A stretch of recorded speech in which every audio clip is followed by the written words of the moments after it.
to Taste Buds. It's Joyce. It's Sida. And today we are going on a food crawl to look at different Shanghainese breakfast foods. Have you ever tried any Shanghainese breakfast foods? I think I only tried the little tiny wonton there. Because where you're from is like, there's not that much food from Shanghai. You're from the north in Beijing. Yes. So yeah, I think my goal today is to really kind of show you some old Shanghai foods that have really been around and have quite interesting stories behind them. Nice. Yeah, so hopefully you'll like it, and let's go check it out. Yeah, looking forward. Let's go.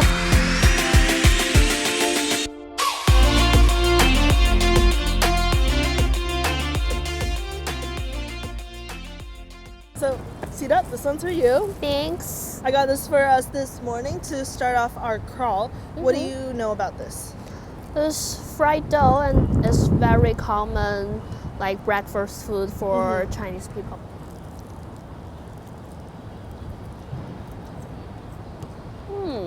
They really do make it very similarly anywhere you go. Yeah. But I usually would like the fried dough with soy milk. Yeah. We'll get to that today. Do you have any idea on why people say that eating too much of this makes you stupid? Oh, because I remember there's one time my grandma said it has some like chemical stuff and will kind of make you dumb and you will become stupid if you're eating too much. Yeah, I think since then a lot of like food and health authorities, they've advised people to kind of take this out. So, and they've been quite strict on this. So I think now the fried doughs made with it uses a different agent to kind of make it puffy because they had to use the chemical for that. Okay. And hopefully today it won't have too big of an effect on us.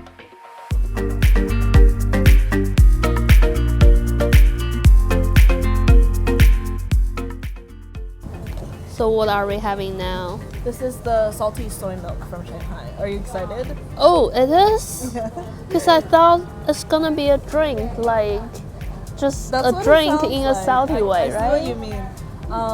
But yeah, I think even though we see sweet soy milk as a drink, we see salty soy milk more as a food, like a soup. Yeah. Okay. And yeah, so give it a try. Let me know what you think. We have fried dough in here. What else do we have in here? Green onions and dried shrimps in this one. These are very common ingredients to use. And some pickles.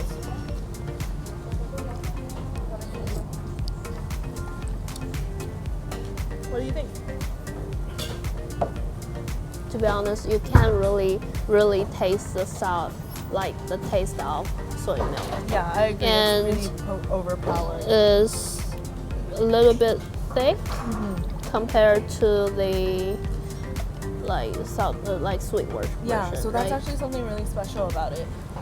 Salty soy milk, they add a bit of vinegar in it, and the chemical reaction between the vinegar and the soy milk actually creates these solids within the milk, making it a thicker texture. So we'll move on then to the next food that we're gonna try. Yes. Which is gonna be sticky rice.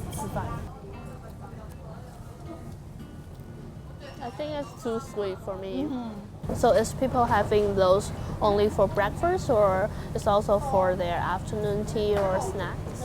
Good question. Yeah. I think in the early days, it wasn't just purely a breakfast food, but then I think as Shanghai became more and more like a hustle and bustle city, the commuters needed something that they can grab and go. Yeah, really grab and go. And then that was when you have so many people also coming from outside of Shanghai trying to go to work in Shanghai. This was in the 50s, so they were like taking ferries into Shanghai from places like Suzhou, and then they needed something really fast. So in the very early iteration of it was they had just their leftover rice in a bag and they were eating that, but then it slowly morphed into stuff like this. This has been around for a really long time, but I think it's because of that need for fast food then this became popularized again. So that is kind of like the fast food version, like the fast food in Shanghai, right? Of Shanghai, yeah, pretty much. Okay. And I think the one other thing to remember about this is, aside from it being fast, it had to be really, really cheap.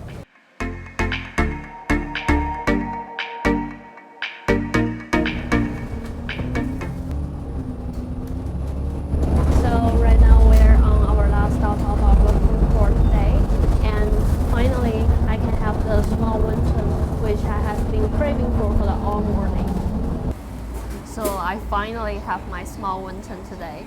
And the wonton I tried here in Hong Kong is actually a little bit bigger than the one I tried in Shanghai before. And I think the important thing for you is to taste the skin of the wonton instead of its filling. Yeah, but overall, I think today's food crawl is really successful. And thank you, Joyce, for introducing me lots of good food, like good breakfast in Shanghai.